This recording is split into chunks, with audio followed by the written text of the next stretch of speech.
बातमीपत्रात आता पाहूयात गल्लीपासून ते दिल्लीपर्यंतच्या ताज्या घडामोडींचा धावता आढावा। बीडचा गुन्हेगारी पॅटर्न अत्यंत घातक आहे। राजाश्रय, मर्जीतील प्रशासन आणि गुंड हे या पॅटर्नचे 3 प्रमुख स्तंभ आहेत। या स्तंभांच्या मदतीनेच वाल्मिक कराडची टोळी आपल्याला हवं ते साध्य करून घेते, असा दावा राष्ट्रवादी काँग्रेस शरदचंद्र पवार पक्षाचे आमदार रोहित पवार यांनी केला आहे। सरपंच संतोष देशमुख यांच्या हत्याकांडामुळे बीड जिल्हा सध्या चर्चेत आहे। विशेषतः राज्याचे अन्न आणि नागरी पुरवठा मंत्री धनंजय मुंडे यांचे विश्वासू वाल्मिक कराड यांचं नाव या प्रकरणात आल्यामुळे हे प्रकरण चांगलंच पेटलं आहे। या प्रकरणी बीडमधील कथित गुन्हेगारीचा मुद्दाही ऐरणीवर आला आहे। त्यातच सरकारने या प्रकरणाच्या चौकशीसाठी न्यायालयीन समिती नियुक्त केली आहे। राष्ट्रवादीच्या शरद पवार गटाचे नेते रोहित पवार यांनी सरकारच्या या निर्णयाचं स्वागत करत बीडमधील गुन्हेगारीचा पॅटर्न आणि वाल्मिक कराडच्या टोळीच्या दहशतीवर भाष्य केलं। रोहित पवार आपल्या ट्विटमध्ये म्हणाले की बीड प्रकरणात उशिरा का होईना सरकारने अखेर न्यायालयीन समिती नेमली आणि समितीत चांगल्या पद्धतीने काम करणाऱ्या माजी न्यायमूर्ती ML तहियानी यांची नेमणूक केल्याबद्दल सरकारचे आभार। बीडमधील गुन्हेगारीचा पॅटर्न हा राजकीय आश्रय, मर्जीतील प्रशासन आणि गुंड अशा 3 स्तंभांवर आधारलेला असून अत्यंत घातक आहे। या पॅटर्नमध्ये लोकांना धमकावून किंवा प्रशासनाला हाताशी धरून खोटे गुन्हे दाखल करून कराडची टोळी हवे ते मग ते काहीही असो असे सर्व प्राप्त करून घेते। 6-7 महिन्यांपूर्वी याच पद्धतीने कराड टोळीने बबन गीतेंना सुद्धा अडकवलं होतं, तर अशा असंख्य घटना समोर येतील। राज्याचे गृहराज्यमंत्री योगेश कदम यांनी अभिनेता सैफ अली खानवरील हल्ला हा खुनाच्या नव्हे तर चोरीच्या उद्देशाने झाल्याचं स्पष्ट केलंय। तसेच विरोधकांना या घटनेला धार्मिक रंग न देण्याचं आवाहनही केलं। या प्रकरणी एका CCTV फुटेजमध्ये चोराचा चेहरा दिसला आहे, त्यामुळे या घटनेला कोणत्याही पद्धतीची धार्मिक किंवा गँगवॉरचा रंग देणं चुकीचं ठरेल। सैफचं आडनाव केवळ खान आहे म्हणून विरोधक त्याचं राजकारण करत असतील तर मला त्यांची कीव येते, असंही त्यांनी म्हटलं आहे। योगेश कदम गुरुवारी दुपारी पत्रकारांशी बोलताना म्हणाले की अभिनेता सैफ अली खान यांचा आडनाव केवळ खान आहे म्हणून विरोधक त्याचं राजकारण करत असतील तर मला त्यांची कीव येते। महाराष्ट्राच्या जनतेने तुम्हाला सत्तेच्या बाहेर फेकला आहे, तुम्ही आता विरोधी बाकांवर आहात म्हणून काहीही बरळाल हे आम्ही अजिबात खपवून घेणार नाही। जितेंद्र आव्हाड यांनी या घटनेला धार्मिक रंग देण्याचा प्रयत्न केला, त्यावरून त्यांची राजकीय परिपक्वता किती आहे हे लक्षात येतं। आज महाराष्ट्रात मुख्यमंत्री देवेंद्र फडणवीस यांच्या नेतृत्वात ग्रहगत काम करत असताना मुंबई हे जगातील सर्वात सुरक्षित शहर म्हणून आजही ओळखलं जातं। सदर इमारतीत पोलिसांची कोणतीही सुरक्षा व्यवस्था नव्हती, तिथे केवळ खाजगी सुरक्षा रक्षक होते। सैफ अली खानचे घर 4 माळ्यांचं आहे, या 4ही माळ्यांवर CCTV कॅमेरे जास्त प्रमाणात नव्हते, त्यामुळे यासंबंधीचा डेटा आणि फुटेज मिळण्यास उशीर झाला। एका CCTV फुटेजमध्ये चोराचा चेहरा समोर आला आहे, त्यामुळे या घटनेला कोणत्याही पद्धतीचा धार्मिक किंवा गँगचा रंग देणं चुकीचं ठरेल। अमेरिकेने बुधवारी 3 भारतीय आण्विक संघटनांवरील 20 वर्षांची बंदी उठवली।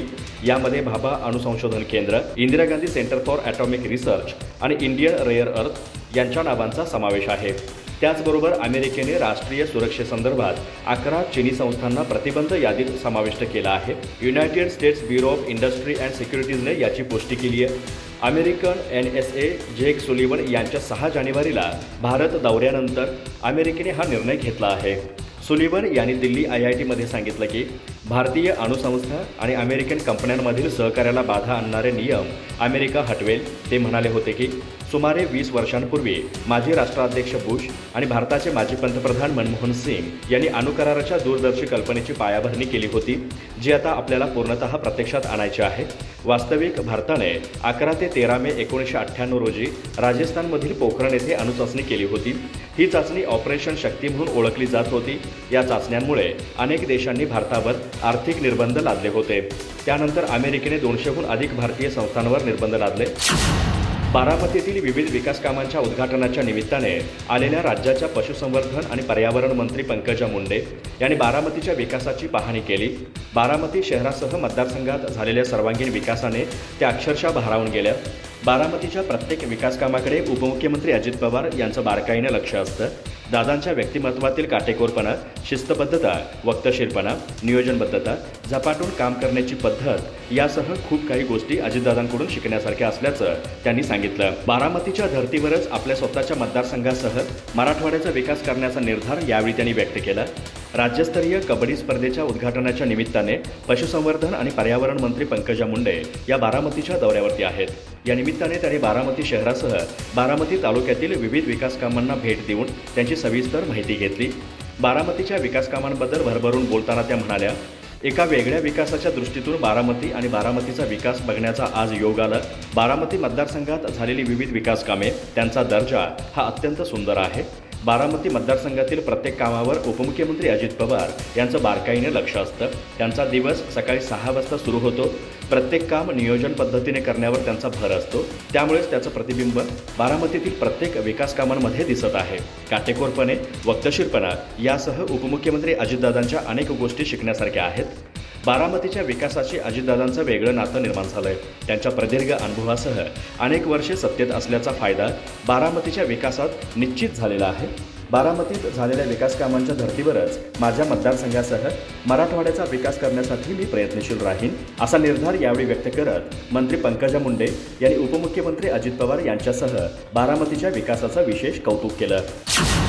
प्रभुरामाचं मंदिर पूर्ण झालं, त्याचवेळी देशाला खरं स्वातंत्र्य मिळालं, या सरसंघचालक मोहन भागवत यांच्या वक्तव्यावर बोलताना जितेंद्र आव्हाड म्हणाले की गळके स्वातंत्र्य तुम्हाला लखलाभ। जितेंद्र आव्हाड म्हणाले की ज्यांनी देशासाठी आयुष्याची होळी केली, भगतसिंग, सुखदेव, राजगुरू हसत हसत फासावर गेले, ती स्वातंत्र्याची लढाई आम्हा भारतीयांना गौरवास्पद वाटते।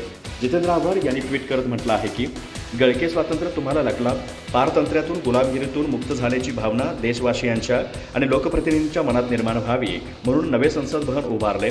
पंतप्रधान नरेंद्र मोदी, प्रभू रामाचं मंदिर पूर्ण झालं, त्याचवेळी देशाला खरं स्वातंत्र्य मिळालं। सरसंघचालक मोहन भागवत नवे संसद भवन बांधले, तेही गळकेच। राम मंदिर उभारले, ते सुद्धा गळकेच। ज्यांनी आयुष्याची होळी केली, भगतसिंग, सुखदेव, राजगुरू हसत हसत फासावर गेले। महात्मा गांधींनी पहिल्या अतिरेक्याकडून हसत हसत मरण पत्करलं। तो संघर्ष, ती स्वातंत्र्याची लढाई आम्हा भारतीयांना गौरवास्पद वाटते। आम्हाला गळके स्वातंत्र्य कदापि मान्य नाही। भागवत यांनी 13 जानेवारीला इंदूरमधील एका कार्यक्रमात अयोध्येतील रामलल्लाच्या प्राणप्रतिष्ठा तिथी प्रतिष्ठा द्वादशी म्हणून साजरी करावी असं म्हटलं होतं, कारण अनेक शतकांपासून शत्रूच्या हल्ल्यांना तोंड देत आलेल्या देशाला खऱ्या अर्थाने स्वातंत्र्य मिळाल्याचा हा दिवस आहे। मुंबईमध्ये कायदा आणि सुव्यवस्था आता किती ढासळत आहे याचं हे लक्षण आहे। त्यामुळे या सर्व गोष्टींकडे मुख्यमंत्र्यांनी लक्ष द्यावं, कारण त्यांच्याकडेच गृह खातं असल्याचं शरदचंद्र पवार, राष्ट्रवादी काँग्रेस पक्षाचे अध्यक्ष शरद पवार यांनी म्हटलं आहे। मुंबईमध्ये अभिनेता सैफ अली खान यांच्यावर झालेल्या हल्ल्यावरून महायुती सरकारवर सर्वच विरोधी पक्षांनी टीका केली आहे। यात शरद पवार यांनी थेट मुख्यमंत्री यांच्यावर निशाणा साधला आहे। या संदर्भात प्रतिक्रिया देताना शरद पवार हे माध्यमांशी बोलताना म्हणाले की मुंबईची कायदा आणि सुव्यवस्था किती ढासळत आहे याचं हे लक्षण आहे। त्यामुळे वाईट याच गोष्टीचं वाटतं। मध्यंतरीच्या काळात याच भागात एक हत्या देखील झाली होती आणि आता हा दुसरा हल्ला असल्याचं शरद पवार यांनी म्हटलं आहे। या सर्व गोष्टी चिंताजनक असल्याचं देखील ते म्हणाले। राज्य सरकारने, विशेषतः मुख्यमंत्री या गोष्टीकडे अधिक गांभीर्याने बघण्याची आवश्यकता शरद पवार यांनी व्यक्त केली। मुख्यमंत्र्यांकडे गृह विभागाचा कारभार असल्यामुळे त्यांनी या गोष्टीचा गांभीर्याने विचार करावा, असं आवाहन देखील शरद पवार यांनी केलं आहे। बॉलिवूड अभिनेता सैफ अली खानवर बुधवारी रात्री 2:30 वाजता मुंबईतील खार येथील त्याच्या घरी चाकूने हल्ला करण्यात आला। सैफच्या मानेवर, पाठीवर, हातावर आणि डोक्यावर चाकू हल्ला झाला। सैफला रात्री 3:30 वाजता लीलावती रुग्णालयात आणण्यात आलं, जिथे त्याच्यावर शस्त्रक्रिया करण्यात आली। लीलावती हॉस्पिटलचे CEO डॉक्टर नीरज उत्तमानी सांगतात की सैफवर 6 वेळा वार करण्यात आले होते, त्यातील 2 जखमा खोल आहेत। पाठीच्या कण्याजवळ 1 जखम आहे। मुंबईत सेलिब्रिटीही सुरक्षित नसतील तर मग कोण सुरक्षित आहे, असा सवाल ठाकरे गटाच्या नेत्या प्रियांका चतुर्वेदी यांनी केला आहे। तर मुंबईत 90च्या दशकासारखा दहशत माजवण्याचा प्रयत्न सुरू आहे। मुंबई देशाची आर्थिक राजधानी असून तिथे कायदा सुव्यवस्थेचा प्रश्न निर्माण झाला आहे। प्रियांका चतुर्वेदी पुढे बोलताना म्हणाले की मुंबई पोलीस आणि गृहमंत्र्यांच्या क्षमतेवर प्रश्नचिन्ह उपस्थित राहत आहे। कायदा आणि सुव्यवस्थेची जबाबदारी ही राज्य सरकारची आहे। वांद्रेसारख्या परिसर जिथं सर्वात जास्त सेलिब्रिटी राहतात, तिथली सुरक्षा व्यवस्था शहरातील इतर भागापेक्षा जास्त आहे। तिथे अशा प्रकारची घटना होणं, यातून शहरात कोणीही सुरक्षित नाही असा संदेश लोकांमध्ये पसरतो। प्रियांका चतुर्वेदी म्हणाले की बाबा सिद्दीकींचं कुटुंब अजूनही न्यायाची वाट पाहत आहे। बाबा सिद्दीकींची निर्घृणपणे हत्या करण्यात आली। सलमान खानला बुलेट प्रूफ घरात राहावं लागत आहे। आता सैफ अली खानवरही हल्ला झाला। हे सारं वांद्रे परिसरात घडत आहे। वांद्रेसारखा परिसर जिथं सर्वात जास्त सेलिब्रिटी राहतात, तिथली सुरक्षा व्यवस्था शहरातील इतर भागापेक्षा जास्त आहे। तिथे अशा प्रकारची घटना होणे, यातून शहरात कुणीही सुरक्षित नाही असा संदेश लोकांमध्ये पसरतो आहे। सैफ अली खानवर झालेल्या हल्ल्यामुळे मुंबईत पोलीस आणि गृहमंत्र्यांच्या क्षमतेवर प्रश्नचिन्ह उपस्थित राहत आहे।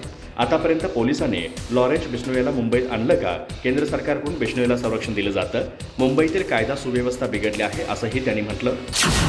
बीड जिल्ह्यातील मस्साजोग येथील सरपंच संतोष देशमुख यांच्या हत्या प्रकरणात मकोकाखाली अटक करण्यात आलेल्या वाल्मिक कराड याच्या ताब्यातून तपास यंत्रणांनी 3 मोबाईल जप्त केले आहेत। विशेष म्हणजे यामधील काही सिम कार्ड हे अमेरिकेत रजिस्टर आहेत अशी धक्कादायक माहिती समोर आली आहे। एवढेच नाही तर निवडणुकीच्या विशिष्ट काळामध्ये या सिम कार्डवरून काही लोकांना फोन केले असा SITला संशय आहे। त्यामुळे हे फोन का केले गेले, यामागची कारणं काय आहेत, याबाबतचा तपास आता SIT करत आहे। वाल्मिक कराड याच्यावर मकोका लावल्यानंतर त्याला बुधवारी पुन्हा एकदा न्यायालयात हजर करण्यात आलं होतं। त्याला या प्रकरणात 7 दिवसांची पोलीस कोठडी सुनावण्यात आली आहे। या 7 दिवसात SIT टीमच्या वतीने अधिकचा तपास करण्यात येत आहे। या प्रकरणातील फरार असलेला आरोपी कृष्णा आंधळे याचा तपास घेण्यासाठी देखील पोलिसांना वाल्मिक कराडच्या माध्यमातून मदत मिळणार आहे।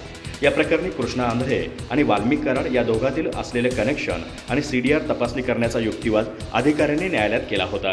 त्यानुसार न्यायालयाने त्यांना 7 दिवसांची पोलीस कोठडी दिली आहे। खर्णी प्रकरणातील आरोपी आणि धनंजय मुंडे यांचा निकटवर्तीय वाल्मिक कराडच्या रिमांडवर केज न्यायालयाऐवजी बीड जिल्हा न्यायालयातील विशेष मकोका कोर्टात सुनावणी पार पडली। सुनावणी दरम्यान तपास अधिकाऱ्यांकडून नवनवीन दावे आणि माहिती कोर्टासमोर सादर करण्यात आली। दोन्ही बाजूंचा युक्तिवाद ऐकून घेतल्यानंतर कोर्टाने वाल्मिक कराडला 7 दिवसांची पोलीस कोठडी सुनावली आहे। दरम्यान SITने 10 दिवसांच्या पोलीस कोठडीची मागणी केली होती। वाल्मिक कराडला विशेष मकोका न्यायालयाने 7 दिवसांची SIT कोठडी सुनावली आहे। मकोका कायद्याअंतर्गत ही कोठडी देण्यात आली आहे। या 7 दिवसात वाल्मिक कराड याचा संतोष देशमुख हत्या प्रकरणात सहभाग होता का, यासह विविध बाबींची चौकशी SIT करणार आहे।